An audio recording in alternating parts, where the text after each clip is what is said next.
Welcome to life I study at home changing the way of learning. नमस्कार दोस्तों, मैं मनवीर और आप देख रहे हैं life I study at home. तो कैसे हैं आप सब? उम्मीद करता हूँ आप अच्छे होंगे। तो आप बताइए, आपने इससे पहले मैंने जो वीडियो बनाई है आपके लिए, जिसमें मैंने आरआरबी एएलपी के जो 2018 में एग्ज़ाम हुए थे उसमें जो क्वेश्चन आए हुए थे वो क्वेश्चन मैंने कराए थे। तो आपने वो वीडियो नहीं देखी है तो आप देख लेंगे। उससे क्या होगा, आपको देखो, अगर आप उन क्वेश्चन को देख के जाएंगे पेपर करने के लिए तो आपको बहुत ही हेल्प मिलेगी। क्या होगा, क्वेश्चन में किस तरह से लैंग्वेज रखी जा रही है, मतलब क्वेश्चन क्या कहना चाह रहा है। जितनी ज़्यादा आप प्रैक्टिस करेंगे प्रीवियस ईयर एग्जाम के क्वेश्चन की, उतना ही आपको बेनिफिट होगा। तो डेली मैं आपके लिए कराता हूँ जो प्रीवियस ईयर के जो रेलवे के एग्जाम हुए उनमें जो आईओ क्वेश्चन है वो मैं कराता हूँ।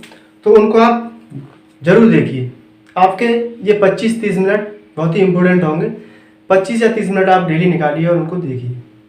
तो आइए आज की क्लास शुरू करते हैं। पहला क्वेश्चन किस तरह से है देखिए, बहुत अच्छे क्वेश्चन है।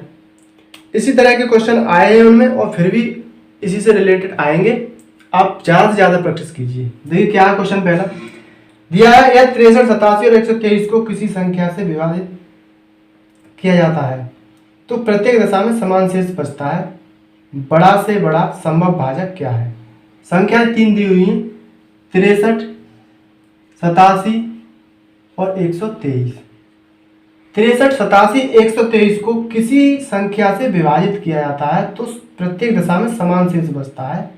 बड़ा से बड़ा संभव भाजक क्या है? इन संख्याओं को अगर किसी संख्या से हम डिवाइड करें तो क्या होता है? समान शेष बचता है। कोई ऐसा संख्या होगी, कोई ऐसी संख्या होगी जिससे हम इनको अगर डिवाइड करेंगे तो क्या बचेगा? समान शेष। लेकिन वो जो संख्या है वो क्या है? बड़ी से बड़ी होनी चाहिए। उसके लिए क्या करते हैं, बड़ी से बड़ी संख्या निकालने की जब कभी भी बात कही जाती है तो क्या करते हैं? एचसीएफ निकालते हैं। क्या करते हैं? एचसीएफ। लेकिन यहाँ पे एक कंडीशन दी है। क्या दी है? एक शर्त दी है यहाँ पर। वो शर्त क्या है कि प्रत्येक दशा में शेष समान बचना चाहिए। लेकिन शेष दिया होता था तो हम क्या करते थे? उसको घटा देते थे पहले इन संख्याओं में से। लेकिन यहाँ तो शेष दिया ही नहीं है। क्या करना पड़ेगा? मैं बताता हूँ। देखिए क्या करेंगे, जब शेष नहीं दिया हो तो क्या करेंगे? हम इनका एचसीएफ ही निकालेंगे। वो कैसे निकालेंगे? इनका डिफरेंस करेंगे। तो 87 और 63, इसमें छोटी संख्या क्या है? 63। 87 और 63 का डिफरेंस आएगा कितना? 7 में से 3 गया 4 और 8 में से 6 गए 2। 123 और 87 का डिफरेंस कितना आएगा? घटा के देख लेते हैं। 13 में से 7 घटाएंगे 6 बचेंगे और 11 में से 8 गए 3। इनका डिफरेंस आया 24 और इसका डिफरेंस आएगा 36। क्या करेंगे? इन दोनों का डिफरेंस भी निकाल लेंगे। इन दोनों का डिफरेंस क्या आएगा? 24 यानी 12। इन दोनों का डिफरेंस क्या आ गया? 12। तो वो जो पूछा जा रहा है कि बड़े से बड़ा जो भाजक होगा वो यही 12 होगा। डिफरेंस तब तक करते गए जब तक पूरा नहीं हुआ। तो जो पूछा गया है कि प्रत्येक दशा में समान शेष बचे, आप भाग दे के देख सकते हैं 12 का कितना शेष बचेगा। 12 पंजे 60, 3 बच रहा है, 12 से भाग दे रहे हैं। 87 हम दे के देखते हैं, 12 सत्ते 84, 3 शेष बच रहा है।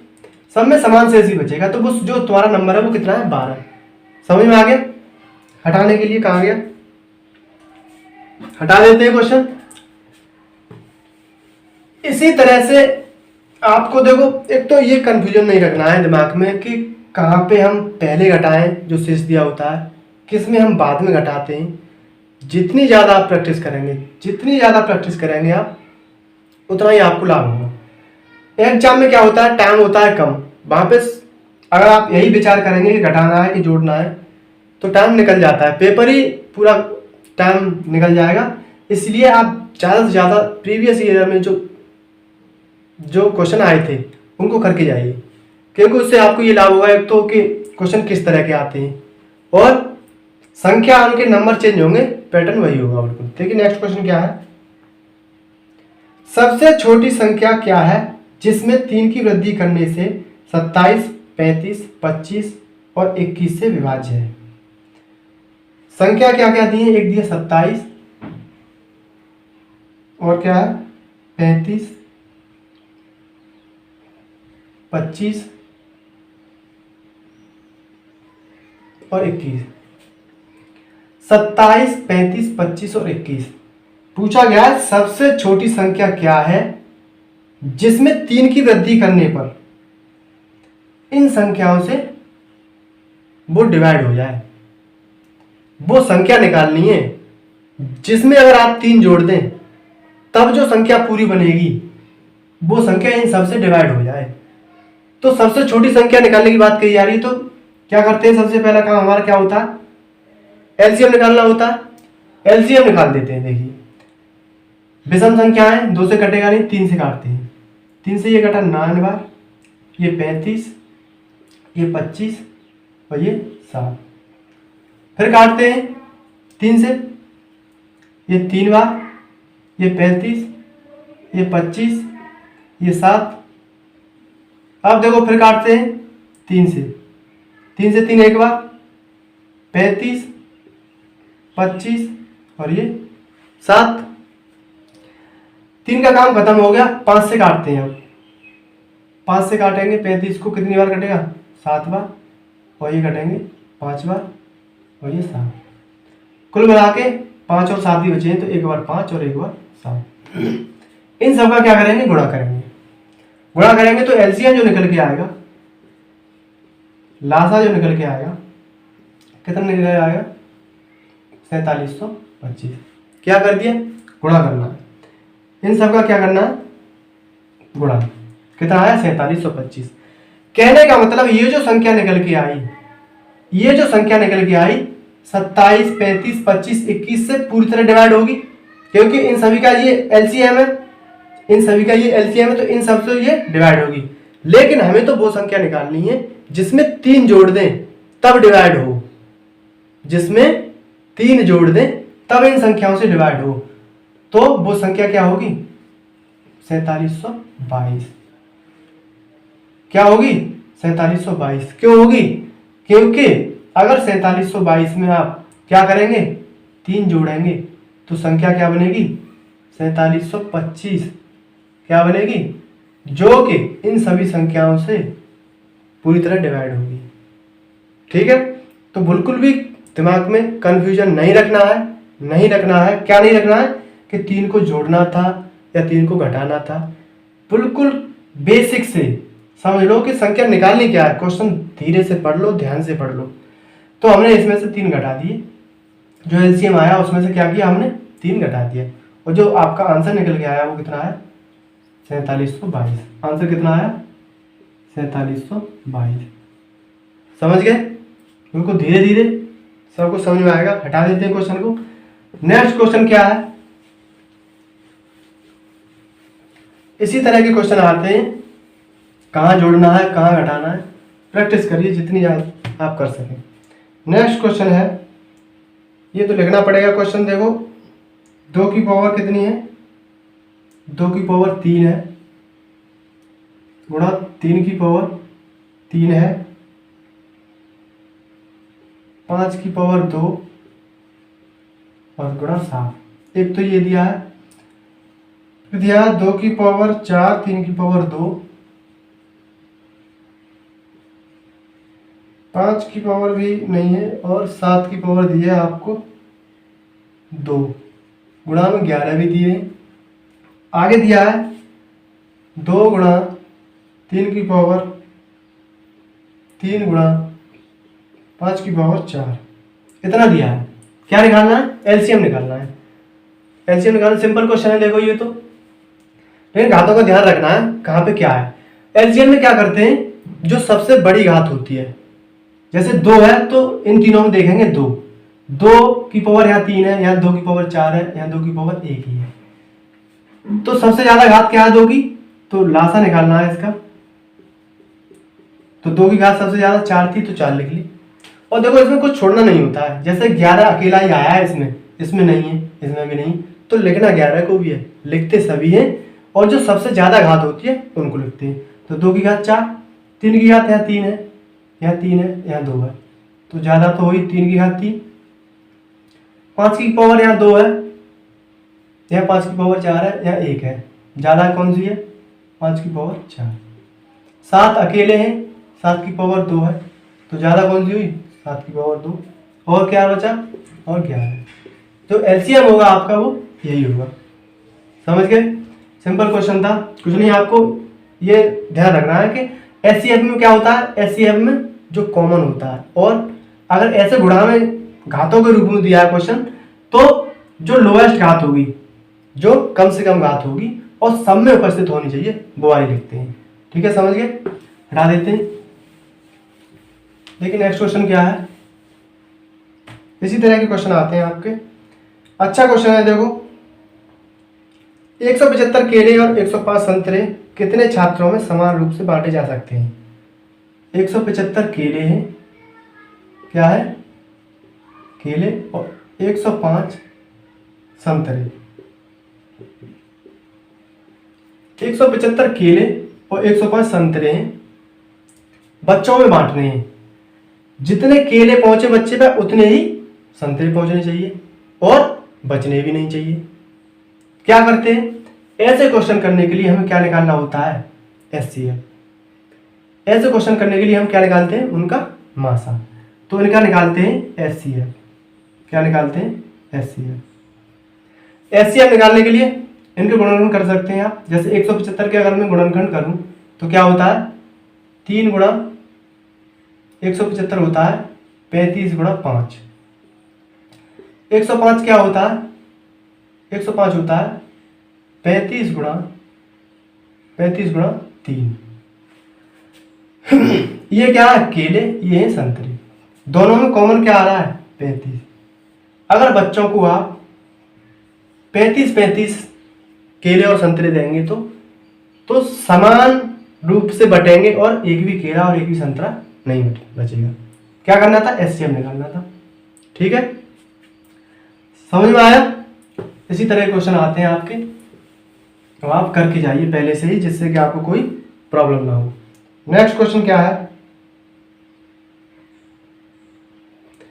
3 से आगे अगली 2 अभाज्य संख्याओं से विभाज्य लघुत्तम पूर्णांक है। इसमें ऑप्शन दिए 15, 21, 60, 105। 15 दिया है, 21 दिया है, 60 दिया है, 105। बोला गया है 3 से अगली 2 अभाज्य संख्याओं से विभाज्य लघुत्तम पूर्णांक। तो 3 है हमारी एक अभाज्य संख्या, इससे अगली 2 अभाज्य संख्या कौन कौन सी होगी? एक 5 होगी, एक 7 होगी। ठीक है, 3 से अगली 2 अभाज्य संख्याओं यानी 5 और 7, इन दोनों संख्याओं से लघुत्तम मतलब छोटी से छोटी ऐसी कौन सी संख्या है जो कट रही है? इनमें कौन सी संख्या कट रही है? तो क्या करेंगे? हम इसका एलसीएम निकाल लेंगे। एलसीएम आया 35। कहने का मतलब इनमें जो 35 से कट रही होगी वही होगी। तो 35 से कौन सी कट रही है? 105 कट रही है। तो 3 से अगली जो 2 अभाज्य संख्या है उनसे जो डिवाइड होने वाली जो लघुत्तम पूर्णांक है, छोटी से छोटी संख्या, वो क्या है? 105 है। ठीक है, समझ गए? बात ये ध्यान रखना है आपको कि एचसीएफ निकालना है या एलसीएम।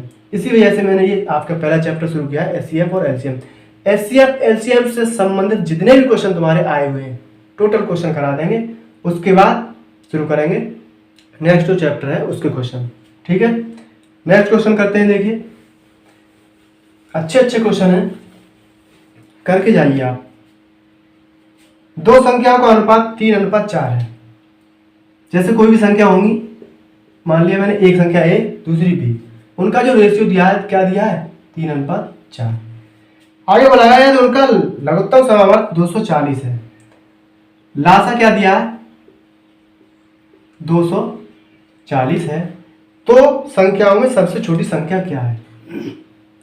देखो इसका तरीका क्या है करने का, मेरे हिसाब से जो सही तरीका है अच्छा वो क्या, मैं क्या करता हूं, मैं आपको भी यही राय दूंगा कि इसी तरीके से करिए, बहुत जल्दी होगा क्वेश्चन।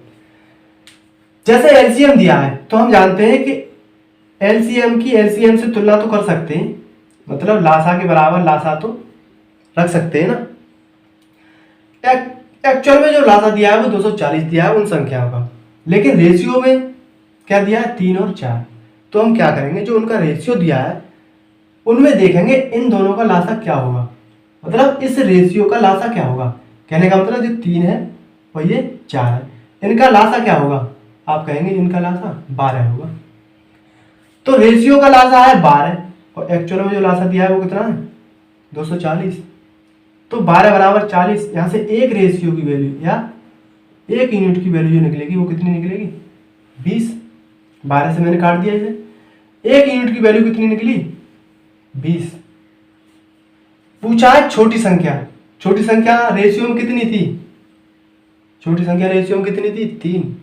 एक यूनिट की वैल्यू 20 आई है तो 3 यूनिट की वैल्यू कितनी आएगी 60। तो जो छोटी संख्या होगी, स्मॉल नंबर जो होगा आपका वो कितना होगा 60 होगा। क्वेश्चन अगर पूछ लेता है यहीं पे बड़ी संख्या क्या है, तो एक यूनिट की वैल्यू 20 है तो बड़ी संख्या यानी 4 रेशियो में दी है तो 20 चौक 80, तो बड़ी संख्या कितनी होती 80 हो जाती। ठीक है, इसी तरीके से करेंगे। अगर यहीं पे यहाँ पे क्या दिया होता, मान लो रेशियो में दिया होता 3 और 4 और यहाँ दिया होता है एलसीएम की जगह मासा यानी एचसीएफ दिया होता, तो यहाँ पे हम क्या करते, इनका हम एचसीएफ निकाल के देखते, 3 और 4 का एचसीएफ क्या होगा, उसी से एचसीएफ की तुलना करते और जो रेशियो निकलता एक यूनिट की वैल्यू निकलती उसको उसमें गुणा करते, वहां से हम क्या निकाल लेते अपनी संख्या है, क्वेश्चन बना सकते थे। समझ में आ गया, ऐसे ही करने हैं क्वेश्चन, बहुत ही जल्दी 10 सेकंड में हो जाता है क्वेश्चन, इस तरीके से आप करेंगे तो। अच्छा लग रहा है तो लाइक कर देंगे। देखिए नेक्स्ट क्वेश्चन क्या है, एक 4 मीटर गुणा 3.2 मीटर माप वाले कमरे के संपूर्ण फर्श पर बिछाने के लिए कम से कम कितनी एक रूप वर्गाकार टाइल की आवश्यकता होगी। कमरा एक 4 मीटर का, मतलब उसका जो एरिया है 4 मीटर लंबा होगा और इतने मीटर चौड़ा होगा, ये लंबाई होगी ये चौड़ाई होगी कमरे की। ये कमरा है, बोला गया है इतने मीटर माप वाले कमरे के संपूर्ण फर्श पर यानी फर्श पर बिछाने के लिए कम से कम कितनी एक रूप वर्गाकार टाइल की आवश्यकता होगी। टाइल्स पूछिए कितनी टाइल्स लगेंगी, टाइल्स कितनी लगेंगी, वो भी वर्गाकार, क्या वर्गाकार टाइल। तो वर्गाकार टाइल्स निकालोगे तो उसमें तो ये करना होगा, जब आपको कमरे का क्षेत्रफल और टाइल्स का क्षेत्रफल पता हो, कमरे के क्षेत्रफल में जब टाइल्स के क्षेत्रफल का भाग देंगे तब निकल के आएगी टाइल्सों की संख्या। तो संख्या किसकी निकलेगी, टाइल्स की। कमरे के क्षेत्रफल में टाइल्स के क्षेत्रफल का जब भाग देंगे तभी तो निकलेगी संख्या। तो कमरे का क्षेत्रफल तो आप निकाल लेंगे, लंबाई दी है चौड़ाई भी दी है, मान लो टाइल्स का क्षेत्रफल, वो भी टाइल्स कैसी होगी वर्गाकार। तो वर्गाकार टाइल्स निकालने के लिए हमें क्या करना पड़ेगा, पहले तो इसे देखो ये पॉइंट में है तो इसे सेंटीमीटर में बदल देते हैं, तो ये होगा 400 सेंटीमीटर और ये होगा 320 सेंटीमीटर। कम से कम की बात कही जा रही है ना, और वर्गाकार तो हम इनका मासा निकालना पड़ेगा। क्या निकालेंगे, मासा, और जो मासा निकलेगा वही क्या होगा उस टाइल की साइड होगी, जो टाइल्स होगी जैसे 400 और 320। अगर तो 400 का मैं मानता हूं 80 गुणा 5 कर लो, ये हो गया 400 और 80 गुणा 4 कर लो, ये हो गया 320। क्या इन दोनों में 80 कॉमन है, तो इनका जो एचसीएफ आया वो कितना आया 80। कहने का मतलब जो वर्गाकार टाइल की जो साइड होगी, भुजा होगी वर्गाकार टाइल की, वो कितनी होगी 80 सेंटीमीटर की होगी। क्या किया, इनका एचसीएफ निकाला। अब पूछा है टाइल्सों की संख्या, तो टाइल्सों की संख्या कैसे निकालेंगे, जैसे कमरे का क्षेत्रफल क्या होगा 400 गुणा 320 और वर्गाकार टाइल का क्षेत्रफल क्या होगा, इसकी भुजाएं 80 है तो वर्गाकार में तो भुजाएं समान होती हैं, तो 80 गुणा 80 काट देंगे। 80 से ये कितनी बार कटेगा 5 बार, 0 से 0 कैंसिल, 8 से कट गया ये 4 बार, 5 चौक 20। यहाँ से जो ये आंसर निकल के आया वो जो टाइल्सों की संख्या निकल के आई है कि टाइल्स कितनी होंगी 20 टाइल्स होंगी। कितनी टाइल्स होंगी 20। कितना अच्छा, कितना मजेदार क्वेश्चन था, देखो कितना घुमाया है। अगर आप क्वेश्चन की प्रैक्टिस करते रहेंगे तो आप यकीन करिए, मुझ पर विश्वास करिए, आपको इतना बेनिफिट होगा, इतना लाभ होगा, पूछो मत आप। बस विश्वास कर लीजिए, ऐसे ही क्वेश्चन लेके आऊंगा मैं आपके लिए। जो ज़्यादा इजी क्वेश्चन होंगे उनको हटा देंगे, जो लगेंगे कि क्वेश्चन ठीक है और इस पे आपको दिमाग लगाना पड़ सकता है, दिमाग को ये घुमा सकता है क्वेश्चन, उन क्वेश्चन को मैं यहाँ पे लेके आऊँगा और आपको कराऊंगा। आप करिए, बहुत लाभ मिलेगा। तो आज के लिए मैं इतना ही रखता हूँ, नेक्स्ट लेके आऊँगा अच्छे क्वेश्चन। देखते रहिए क्वेश्चन को, अच्छे क्वेश्चन है। चैनल पे नए हैं तो प्लीज़ चैनल को सब्सक्राइब कर लेना और बेल आइकन को भी दबा लेना, जिससे कि लेटेस्ट वीडियो का नोटिफिकेशन आपके पास सबसे पहले पहुंचे। आज मैं रखता हूँ इतना ही। Thank you.